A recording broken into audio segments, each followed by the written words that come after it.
Okay, let's try this one again. Hopefully the mics are going to be working today.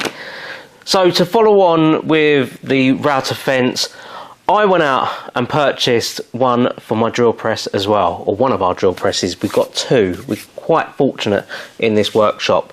And this is what it is. It's from Banggood, and it seems pretty straightforward. What you're getting in this is obviously the main fence, some T-tracks, but you don't get the base. You have to cut your own base, and I'm going to be doing that on my CNC. I've already spent a little bit of time following the diagram in the instructions. It tells you exactly the dimensions and everything there, so I've put that into my CNC software, designed it, and now all I'm going to do is take everything out of the box, have a look at it, see where it goes, and just check out the quality as well. I'm hopeful that this is going to be pretty good quality, as like all of the rest of Banggood stuff. And yeah, these aluminium T-tracks, and you got the measuring tape for layouts and everything like that. And just like with the router fence, you get these really nice, and they are heavy duty knobs. Knobs. You're a knob. Yeah, so I'm just going to go through another load of knobs. Got so many knobs. Dust hose adapters. What I really liked with the router fence actually was it came with different size dust adapters, so no matter what size your hose is for your dust extraction, there's always going to be an adapter for it. Last one here, I think this one is the main business. Yeah, it is. Again, it's just really nice. It's just really nicely made. It feels really nice and heavy duty. Obviously it's aluminium extrusion, but it just feels really, really nice. And unlike with the router table where you had the dust extraction in the back, this one actually goes through the extrusion, and there is your adapter to hook up your dust hose. It's got a lot thinner footprint. Is that the right word? I don't know. But yeah, yeet that out of the way. And what I'm going to do now, I've got a piece of MDF on the side. It's about 25mm thick, so it's really heavy duty. The instructions do call for a piece that's around about 30mm, and to be honest, you could probably go down to your local hardware store and they do smaller offcuts of different thicknesses of MDF, plywood and that kind of thing. So if you do have a rummage around in there, you may find something that is suitable for this project. However, as I said, I've already got a piece that's in our scrap pile, and that is what I'm going to be using for this project.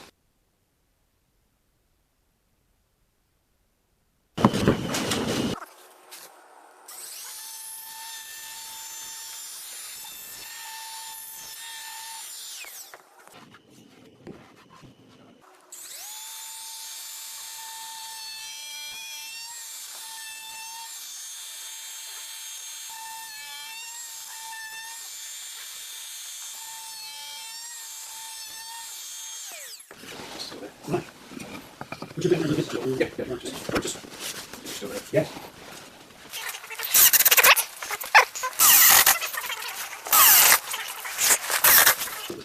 Yes. What seems to be very practical to some people, incredibly difficult. Actually, appreciate it.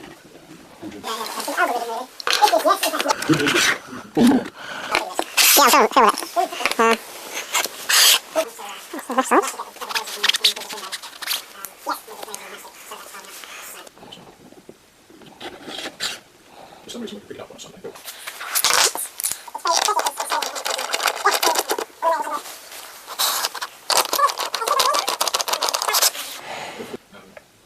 Just fitting off.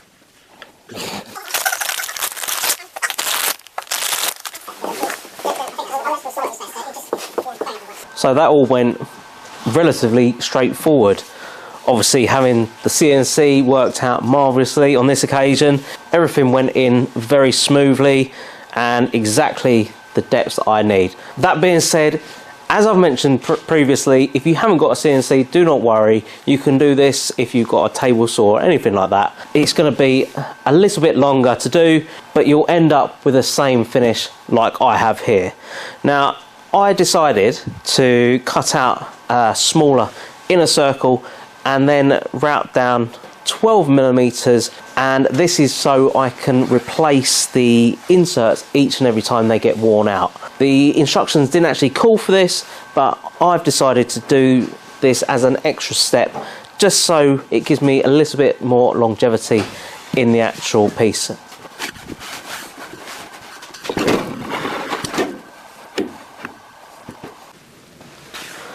Okay, so after a little bit of work, well, I say little bit, quite a lot, because obviously I cut everything out on the CNC, put it into place, and I'm thinking, okay, how am I going to actually connect it to the drill press? And I just thought, okay, let's just put in some threaded inserts, go with some M6 threaded screws, and everything's locked down nice and steady. However, I ran into a bit of an issue. Well, this drill press has a winder to lift the bed up and down, and unfortunately the way that the MDF table was situated, it kept fouling that winder, so I was unable to wind it up and down correctly. So I decided to just take off a corner of the MDF and open it up so it's nice and free, and that's exactly what I've done. Everything is now down very securely, it's not going anywhere. I can raise and lower the bed nice and simply like this, and then I can start drilling. I did drill a little hole into this removable centre part, and that was just really for me to line everything up. So without further ado, I'm just going to get a little bit of scrap and just lay it down and see what it's going to be like. To be honest, it's gonna drill a hole. I don't know what you're expecting from this, but let's see the wonder. So MDF, when I lay it down, I've actually flipped one of these stops down as well, just to sort of show you how that works. Alternatively, you could sort of flip this one down as well and capture this part in place. So if you had pieces of a similar size, you can just slot it in and it's not going to move around on you, so that's quite nice. See what I mean? It's a bit noisy.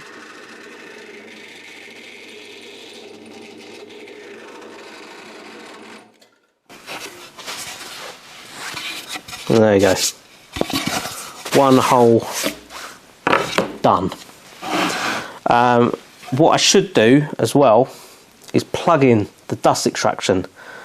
As I said, the dust extraction actually runs through this aluminium extrusion, and here's the port here. So all the chips should go in through here, and then along, and then out into the dust extraction. Well, that is the idea anyway. What I'm going to do is put a Forstner bit into the chuck, because they do create a lot of dust. So I'm going to do that, and then I'll come back and we'll crack on. Okay, so as I said, I put a Forstner bit in the chuck, and I've got my dust extraction hooked up as well. I've got my Festool remote on the hose, so I can sort of trigger it on and off when I need to. So at the moment,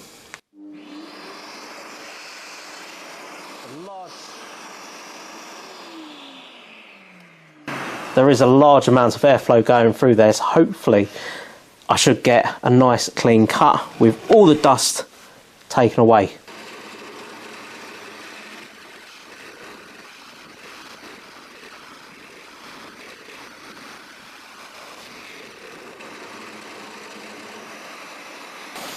Well, I think that went quite well.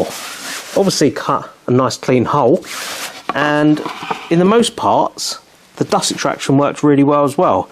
It was able to suck away even the larger pieces and I didn't notice any sort of floating dust around this area. However, didn't obviously catch everything. It's a high speed bit and it will sort of fling that really fine dust anywhere that it can. The dust extraction obviously works best as close up to the fence as possible. I think if you're sort of drilling anything further away from the fence, it might be worth adding additional dust extraction, something that you can maybe mount and then flex into place, something like that. So if you are concerned about the dust extraction, I would sort of look at that as an alternative to what this fence does offer. In terms of its use, let's go over there. Right, so let's talk about the good and bad parts of this drill press fence, because otherwise it doesn't make much of a very good video, does it? So let's start off with the pros. Everything on the fence seems incredibly heavy duty and very good quality. From the lockdown knobs, you're a knob, to the flip stops, to the actual fence itself, the extruded aluminium, everything just screams high quality and very well built as well. The fence doesn't take up too much space, so if you do need to remove it and store it somewhere, it's not going to take up too much room. I like the way that the dust extraction goes through the fence, so it's very easy to connect up your dust vac and make sure that you're working in a clean area. Right, that's all I can really think about the pros for this. Now let's start talking about the cons, and the main one for me has to be the price.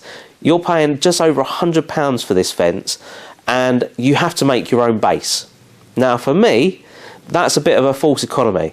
If I'm going to be making my own base, why don't I just make a new fence as well? If I'm going to the extent of routing out grooves and cutting holes, I may as well just go on and finish the project making a fence out of either MDF or any wood that I may have lying around. It may not be to the same extent and the high quality as what this fence offers. However, I'm going to save myself £100, and I think this is where this product really does lack. If they were to offer a base with the actual fence itself, then I think it would be quite a good deal. However, I understand that drill presses these days come in all shapes and sizes, so you may want to actually spend a little bit of time making a base suit your drill press. And as you've seen, I had a lot of issues around the winder to lift and lower the actual table itself. So that was an addition that I had to add for my drill press. And then obviously, will I go out and purchase one of these for myself? Absolutely not. I think the price of this far exceeds what you're actually going to be getting. Although I must admit, everything on it is high quality. They haven't scrimped on any of the quality of the parts or anything like that. So I can see where your money is going, knobs, but it is of the higher end. I don't actually need something like this in my workshop because that's not the kind of thing that I do. When I want to use a drill press, I'll literally go up to it, put the drill bit in, drill a hole, and then walk away. I can understand where it will come in useful for people who are doing cabinetry, where you have to sort of inset hinges and you want them to be in the same place each and every time. Then something like this will probably come in extremely handy for you. However, as I said, in this workshop, it just doesn't really work. And depending on how high the table base is to the chuck, there is an issue where the actual handle of the drill press is fouling the fence. So I have to make sure that I'm far enough down away from the chuck that the handle can spin freely. And that's about it for this one. I'm going to leave all the links to where you can find these products for yourself down in the description, and I hope you found this informative, and if you have, please do consider subscribing because it massively helps me on this channel. And until the next time, I'll see you all very soon.